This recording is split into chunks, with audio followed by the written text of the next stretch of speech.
Supreme Court decided to meddle in Texas's law, even though this is what Texans wanted. And they determined that, well, we're going to allow a number of these low-grade clinics to just completely operate without any oversight or regulation at all whatsoever. And Matt, you know, this contributed to the Gosnell horror story. And that's not an exception. I mean, there are a number of abortion doctors who have committed the same atrocities that Gosnell has done. He was just one who was caught. You think, Abbott, do you think they would actually go through with that, though?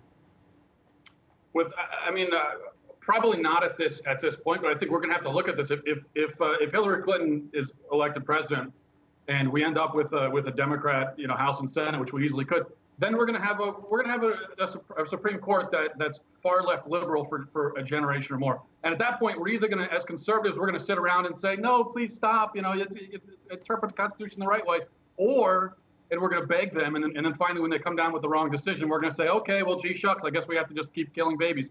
Or we're going to have to say, you know what, no, I'm not going to follow it. It's illegal what you're doing. The Supreme Court does not have the authority to do what they're doing. They have the authority to interpret the Constitution, not to just say, well, personally, I prefer abortion, so therefore it's going to be the law across the land. They don't have the authority to do that. So I would love to, I don't think they'll actually do it, but I would love to see Texas. I would love to see you folks down in Texas, a state that I like.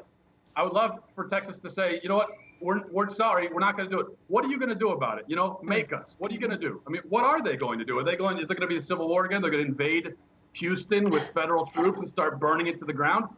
Maybe, I don't know, but let's find out. That's all I'm saying. Let's take it to the next level. Yeah, Matt, can you explain to me how on earth just simply requiring cleaner facilities and sterilized equipment and accurate record keeping and making sure that a doctor has admitting privileges to the local hospital, how is that in any way denying access? I mean, not only is it not denying access, but supposedly, the whole reason that abortion has to be legal is that without abortion, we'll have these unsafe, dirty, back alley abortions, supposedly. So this is a law that's supposed to stop that from happening. And it's not just hypothetical. Like you pointed out, Kermit Gosnell wasn't an outlier, and he wasn't just some fringe guy. I mean, this was a well-known and respected doctor in the middle of a major American city. He won awards.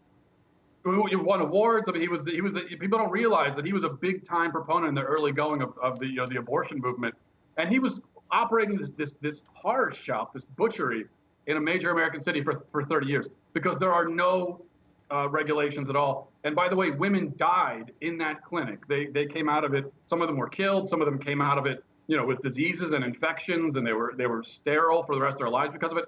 So this is a law that would stop that from happening.